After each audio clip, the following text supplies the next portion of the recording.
اور سب لوگ کہتے ہیں کہ اسے بہت بری موت آئی ہے۔ جب ملک الموت حاضر ہوتا ہے تو اللہ تعالیٰ اس کی آخرت میں رہنے کی جگہ اس کو دکھا دیتا ہے تو اس کی روح خوف سے بدن کے اندر گھس جاتی ہے۔ اس وقت اللہ تعالیٰ کی ملاقات یعنی سامنے آنے کو یہ ناپسند کرتا ہے اور اللہ اس کی ملاقات کو بھی ناپسند کرتا ہے۔ پھر ملک الموت اس کی روح سختی سے کھینچ کر قبض کرتا ہے۔ کتاب الفضا کے مصنف اس حدیث کی تشریح میں کہتے ہیں کہ ملک الموت کے بلانے پر جسم سے جان اس طرح نکلتی ہے جیسے سپیرا سانپ کو اس کے سوراخ سے بلائے، اور مومن اور کافر دونوں کے جسم سے روح نکلنے کی حالت یکساں ہوتی ہے۔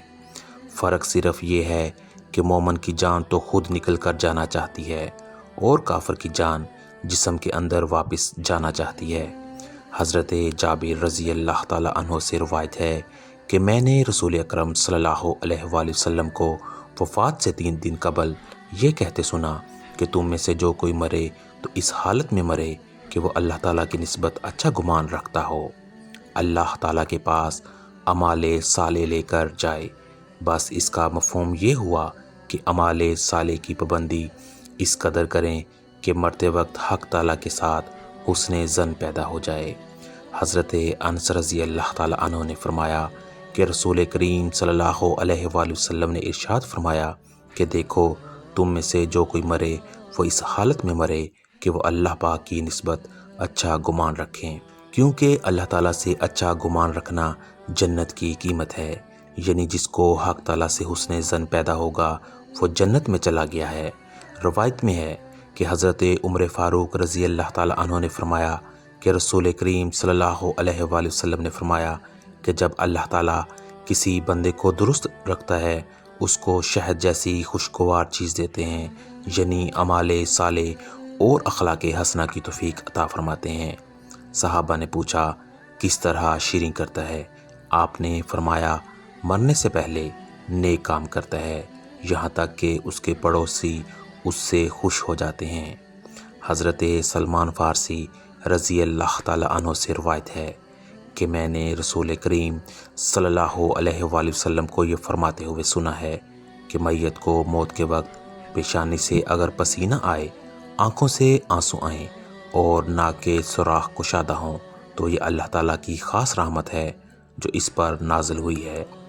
گلے میں ایسی آواز نکلنا کہ جیسا کہ جوان اونٹ کا گلا گونڈنے سے آواز آتی ہے، اور اس کا رنگ بدرنگ ہو جائے اور منہ سے جھاگ نکلے تو یہ اللہ کا عذاب ہے۔ ناظرین گرامی، اللہ تعالیٰ نے عرش کے نیچے درخت پیدا کیا ہے، اس کے پتے تمام مخلوقات گنتی کے برابر ہے۔ اس کا نام سدرۃ المنتہا ہے۔ جب بندے کی زندگی کی عمر ختم ہو جاتی ہے، 40 دن باقی رہ جاتی ہے، تو حضرت اسرائیل علیہ السلام کے سامنے اس کا ایک پتا گر جاتا ہے، اس پر اس بندے کا نام لکھا ہوتا ہے۔ اس وقت کے تمام فرشتے اس کو مردہ کہتے ہیں، یعنی مردوں میں شامل کر لیتے ہیں، اور وہ دنیا میں 40 دن تک زندہ ہیں۔ جب 40 دن پورے ہو جاتے ہیں تو ملک الموت اس کے پاس آتا ہے اور اس کے سامنے بیٹھتا ہے۔ اس وقت بندہ اپنی موت کی تکلیف میں ہوتا ہے۔ جب ملک الموت کو دیکھتا ہے تو گھبرا کر پوچھتے ہیں کہ تم کون شخص ہو اور تمہارا کیا ارادہ ہے؟ وہ کہتا ہے کہ میں ملک الموت ہوں، مجھے تمہاری روح قبض کرنے کا حکم ہوا ہے۔ یہ سن کر وہ منہ پھیر لیتا ہے اور آنکھیں پتھرا جاتی ہیں۔ ملک الموت کہتا ہے کہ تو مجھے نہیں پہچانتا، میں وہ ہوں کہ جس نے تیرے رشتہ دار اور تیرے ماں باپ کی روح قبض کی ہے، اور آج تیری روح قبض کروں گا۔ تو نے دنیا کا حال کیسا دیکھا؟ بندہ کہتا ہے کہ میں نے دنیا کو بے وفا اور مکار پایا۔ پھر اللہ تعالیٰ کے حکم سے دنیا اس کے پاس آئے گی اور کہے گی اے نافرمان، تو نے اپنے رب کی کس قدر نافرمانی کی ہے اور کس قدر تو نے گناہ کیے۔ تمہیں نصیحت کی گئی اور بہت ساری باتیں تم نے سنی، لیکن تم نے جانا کہ ہم دنیا میں ہمیشہ ہمیشہ رہیں گے۔ یاد رکھو میں تجھ سے اور تیرے اعمال سے بیزار ہوں۔ پھر اس کے اعمال اس کے سامنے آئیں گے اور کہیں گے اے نافرمان، تو نے ناحق طریقے سے مجھ کو حاصل کیا۔ اگر تو غریب اور مسکین پر خرچ کرتا تو آج تیرے کام آتا۔ روایت میں ہے کہ جب آدمی کی زبان بند ہو جاتی ہے 4 فرشتے اس کے پاس آتے ہیں اور سلام کرتے ہیں۔ پہلا فرشتہ آتا ہے، وہ بعد میں سلام کرتا ہے کہ اے بندے، اللہ نے مجھے تیری روزی پر موکل کیا تھا، میں نے تمام زمین پر چپا چپا چھان مارا مگر تیری روزی کا ایک لقمہ بھی کہیں نہ پایا۔ پھر دوسرا فرشتہ آتا ہے اور سلام کے بعد کہتا ہے، اے اللہ کے بندے، میں تیرے پانی پر موکل تھا، میں نے تمام زمین پر چپا چپا تلاش کیا مگر تیرے پینے کے لیے ایک قطرہ پانی کہیں نہ پایا۔ پھر تیسرا فرشتہ آتا ہے اور سلام کے بعد کہتا ہے کہ اے بندے، میں اللہ کے حکم سے تیری سانس پر موکل تھا، میں نے تمام زمین پر چپا چپا چھان مارا لیکن میں نے کہیں بھی تیرے واسطے ایک سانس بھی نہ پایا۔ چوتھا فرشتہ آتا ہے اور سلام کے بعد کہتا ہے کہ اے بندے، اللہ کے حکم سے میں تیری عمر پر موکل تھا، میں نے تمام زمین پر چپا چپا تلاش کیا مگر تیری عمر کا ایک لمحہ بھی نہ پایا۔ اس کے بعد نامہ اعمال لکھنے والے 2 فرشتے اس کے پاس آتے ہیں اور سلام کے بعد کہتے ہیں، اے اللہ کے بندے، ہم تیرے اعمال لکھنے پر موقوف تھے۔ وہ نامہ اعمال اس کو دکھائیں گے اور کہیں گے، دیکھ یہ تیرا نامہ اعمال ہے۔ اس میت کی آنکھوں سے آنسو جاری ہوتے ہیں اور دائیں بائیں دیکھتا ہے اور نامہ اعمال پڑھنے سے ڈرتا ہے۔ اس کے بعد ملک الموت اس کی روح قبض کرتے ہیں۔ روایت میں آتا ہے کہ ربیع بن انس رحمۃ اللہ علیہ سے کسی نے پوچھا کہ ملک الموت تنہا ہی سب کی روح قبض کرتے ہیں یا ان کے ساتھ اور بھی فرشتے کام میں شریک ہوتے ہیں؟ تو فرمایا کہ روح قبض کرنے کا کام انہی کے حوالے ہے، لیکن اس کام میں مدد کے لیے بہت سے فرشتے ان کے ساتھ ہوتے ہیں اور ملک الموت ان سب کے سردار ہیں، ان کا ہر قدم دنیا کے برابر ہے۔ پھر حضرت ربیع بن انس سے پوچھا کہ مومنین کی روح کہاں رہتی ہیں؟ فرمایا 7ویں آسمان کے اوپر سدرۃ المنتہا کے پاس۔ حضرت ابو ہریرہ رضی اللہ تعالیٰ عنہ سے مروی ہے کہ سرکار دو عالم صلی اللہ علیہ وآلہ وسلم نے ارشاد فرمایا، جب انسان مر جاتا ہے تو اس کے اعمال کے ثواب کا سلسلہ اس سے منقطع ہو جاتا ہے مگر 3 چیزوں کے ثواب کا سلسلہ باقی رہتا ہے۔ نمبر 1 صدقہ جاریہ، نمبر 2 راستے میں پڑی ہوئی اینٹ جو راہگیر کو نقصان پہنچائے، اسے راستے سے ہٹا دینا، نمبر 3 صالح اولاد جو مرنے کے بعد ان کے لیے دعائیں کریں۔ ایسے اعمال جن کا تعلق دنیاوی زندگی سے ہوتا ہے، ان کے اثرات مرنے کے بعد دنیا میں ختم ہو جاتے ہیں۔ ناظرین، اللہ تعالیٰ سے دعا ہے کہ اللہ پاک ہمیں نیک عمال کرنے کی توفیق عطا فرمائے اور ہمارا خاتمہ ایمان پر فرمائے، آمین۔